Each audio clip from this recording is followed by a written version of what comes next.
نحمده ونصلي على رسوله الكريم أما بعد فأعوذ بالله من الشيطان الرجيم بسم الله الرحمن الرحيم إنما يخشى الله من عباده العلماء إن الله عزيز غفور صدق الله العظيم. جنہیں میں ڈھونڈتا تھا آسمانوں میں زمینوں میں، جنہیں میں ڈھونڈتا تھا آسمانوں میں زمینوں میں، وہ نکلے میرے ظلمت خانہ دل کے مکینوں میں. جلا سکتی ہے شمع کو، شمع پختہ کو موج نفس ان کی، الہی کیا چھپا ہوتا ہے اہل دل کے سینوں میں. بہار آئی اگر گلشن میں تو کس کام کی آئی، بہار آئی اگر گلشن میں تو کس کام کی آئی، نہ شیمن شاخ پہ باقی رہا نہ دل سینوں میں. میرے محترم بزرگوں اور دوستو، آج 12 اگست ہے اور 15 اگست کو ہمارا ملک آزاد ہوا. اسی مناسبت سے آپ حضرات کے سامنے آزادی سے متعلق کچھ باتیں پیش کی جائیں گی، بیان کی جائیں گی. جنگ آزادی کی جو مدت ہے وہ 1 سال، 2 سال، 5 سال، 10 سال، 20 سال، 50 سال نہیں، بلکہ جنگ آزادی کی ایک لمبی مدت ہے. 200 سال تک 200 سال تک انگریزوں سے آزادی کی جنگ لڑی گئی. اس وقت جو آپ کے سامنے جو بیان کیا جائے گا وہ یہ بیان کیا جائے گا کہ جنگ آزادی کے اندر ہمارے علماء کا کیا کردار رہا، اور جنگ آزادی کے اندر علماء کرام نے کیا قربانی دی ہے. جب ہندوستان کی سرزمین پر انگریزوں کا ناپاک سایہ پڑنے لگا اور انگریز اپنی شاطرانہ اور عیارانہ چال سے ہندوستان کے مالک بن بیٹھے، جب ہندوستانیوں کو غلام بنایا جانے لگا اور ہندوستانیوں کا خون ان کے پسینے سے زیادہ سستا سمجھا جانے لگا اور ہندوستانیوں کے اوپر ظلم و ستم کے پہاڑ توڑے جانے لگے، تو ایسے وقت میں سب سے پہلے جس شخص نے انگریزوں کے خلاف فتویٰ دیا تھا وہ تھے محدث جلیل حضرت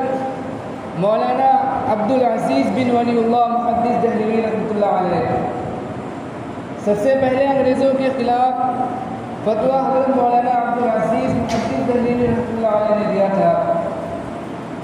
آپ کا فتویٰ انگریزوں کے اوپر بجلی کی طرح گرا اور انگریزوں کی جو نیندیں تھیں وہ حرام ہو گئی، انگریزوں کا چین و سکون چھن گیا، جگہ جگہ آزادی کے پرچم لہرانے لگے، جگہ جگہ آزادی کے شعلے بھڑکنے لگے اور سینوں کے اندر ولولے مچنے لگے اور لوگوں نے آزادی کے خاطر اپنے آپ کو پیش کرنا شروع کر دیا. مسند درس پر بیٹھنے والے علماء کرام اور قرآن و حدیث کا درس دینے والے علماء کرام اور اپنی خانقاہوں کے اندر بیٹھ کر اپنے خون جگر سے اسلام کی شمع کو روشن کرنے والے مشائخ نظام اپنی خانقاہوں اور درسگاہوں سے نکل کر میدان کے اندر آ گئے اور بے سر و سامانی کے عالم میں اپنی منزل مقصود کے جانب بڑھنے لگے. اور میں اکیلا ہی چلا تھا جانب منزل، مگر راہ رو آتے گئے اور قافلہ بنتا گیا کہ حقیقی مصداق بن گئے. اس قافلے کو، اس کارواں کو یہ طویل مسافت کرنے کے اندر دشواریاں بھی پیش آئیں، ناکامیوں کا بھی سامنا کرنا پڑا، اور اس طویل مسافت کو طے کرتے ہوئے ان کے پاؤں مسلسل لہولہان ہوتے رہے۔ ہزاروں اور لاکھوں کا وجود غبار راہ بن کر اڑ گیا۔ کبھی جو راستے کی خاردار جھاڑیوں نے ان کے دامن کو تاتار کیا، تو کبھی وحشت اور بربریت کے پہاڑ ان کے راستے کے اندر حائل ہو گئے، لیکن انہوں نے ہمت نہیں ہاری اور برابر منزل مقصود کے جانب بڑھتے رہے۔ حادثات اور مصیبتوں کا سامنا کرتے ہوئے برابر منزل مقصود کے جانب بڑھتے رہے۔ راستوں کی غربت اور دوری سے بے نیاز ہو کر منزل مقصود کی تلاش میں ہندوستان کی آزادی کے لیے کبھی انہوں نے ترکی کا سفر کیا، تو کبھی انہوں نے افغانستان کا سفر کیا، کبھی جو انہوں نے عرب کا سفر کیا، کبھی روس کا سفر کیا، غرض کی ہندوستان کی آزادی کی خاطر اور اپنی منزل مقصود کے خاطر انہوں نے ہر طرح کی مصیبتیں اٹھائیں، ہر طرح کی پریشانیاں اٹھائیں۔ کبھی جو مالٹا کی جیل کے اندر انہوں نے قیام کیا، اور کبھی انہوں نے جو پھانسی کے پھندے کو چوم کر کے منزل مقصود کا پتہ معلوم کیا، تو کبھی انہوں نے جو ریوالور کے لبلبی کے اوپر انگلی رکھ دی کہ شاید کی گولیوں کی سنسناہٹ ہی منزل مقصود کا پتہ بتا دے۔ تاریخ ہند ہم سے کہتی ہے کہ اس بزم جنوں کے دیوانے ہر راہ سے پہنچے منزل تک، اس بزم جنوں کے دیوانے ہر راہ سے پہنچے منزل تک، بےتابی ان کی عام ہوئی صحرا سے لے کر ساحل تک، ہاتھ سنگ گرا پر لکھتے تھے یہ اپنے دل نادا کا حال، شاید بھی تلاش مقتل میں کوئی پتھر پہنچے قاتل تک۔ حضرات، یہ ایک حقیقت ہے کہ اگر ہندوستان کی آزادی کے اندر علماء کرام حصہ نہ لیتے تو ہندوستان کبھی آزاد نہ ہوتا، اگر یہ صغیر آزادی نہ ہوتے تو ہندوستان کبھی آزاد نہ ہوتا، اگر یہ علماء کرام نہ ہوتے تو تحریک خلافت نہ چلتی، تحریک خلافت نہ چلتی، تحریک ریشمی رومال نہ چلتی، ہندوستان چھوڑو تحریک نہ چلتی، ہندوستان چھوڑو تحریک نہ چلتی، اور تحریک آزادی نہ چلتی۔ اگر تو علماء اکرام نے ہی اپنے مقدس خون سے اس شجر آزادی کو سینچا اور پروان چڑھایا ہے۔ چنانچہ 1857 کی جنگ آزادی کے اندر دو محاذ بنائے گئے، ایک محاذ جو امبالہ کے میدان کے اوپر جس کی قیادت حضرت مولانا جعفر تھانسی رحمۃ اللہ علیہ کے ہاتھ کے اندر تھی، اور ایک دوسرا محاذ جو شاملی کے میدان پر بنایا گیا جس کی قیادت حضرت حاجی امداد اللہ مہاجر مکی رحمۃ اللہ علیہ کے ہاتھ میں تھی۔ اس 1857 کی جنگ آزادی کے اندر بڑے بڑے علماء شہید اور زخمی ہوئے۔ اسی جنگ آزادی کے اندر حضرت مولانا قاسم نانوتوی رحمۃ اللہ علیہ جو زخمی ہوئے، حضرت گنگوئی رحمۃ اللہ علیہ زخمی ہوئے، حضرت حافظ ضامن رحمۃ اللہ علیہ اس جنگ آزادی کے اندر جو شہید ہوئے، اور اتنے علماء کرام اور صلحاء اعظام جو اس جنگ آزادی کے اندر شہید ہوئے، اور 2 لاکھ مسلمان اس جنگ آزادی کے اندر شہید ہوئے، جس کے اندر جو 51,500 علماء کرام تھے۔ صرف دلی کے اندر 500 علماء کرام کو پھانسی کے پھندے کے اوپر لٹکا دیا گیا، لیکن وسائل کی قلت کی وجہ سے اور کچھ اپنوں کی غداری کی وجہ سے جب انگریزوں کا غلبہ ہوا اور انگریز وائسرائے برطانیہ نے ہندوستان کے جو اس کے مشیر تھے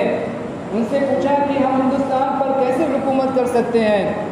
تو ہندوستان کے ایک مشہور سیاستدان تھے، انہوں نے انگریز کو خط لکھا کہ ہندوستان کے اندر سب سے زیادہ جو بیدار ہیں وہ مسلمان ہیں، اور جنگ آزادی مسلمانوں نے لڑی ہے، جب تک مسلمانوں کے اندر جذبہ جہاد موجود ہے ہم ہندوستان کے اوپر حکومت قائم نہیں کر سکتے، اور اس لیے ہمیں مسلمانوں کے دلوں سے جذبہ جہاد کو ختم کرنا ہوگا، اور اس سے پہلے ہمیں ایک اور چیز کا خاتمہ کرنا ہوگا، وہ یہ ہے کہ ہندوستان سے قرآن کریم کو اور علماء کرام کو ختم کر دیا جائے۔ چنانچہ اس کے بعد انگریز نے 3 لاکھ قرآن کریم کے نسخوں کو جلایا اور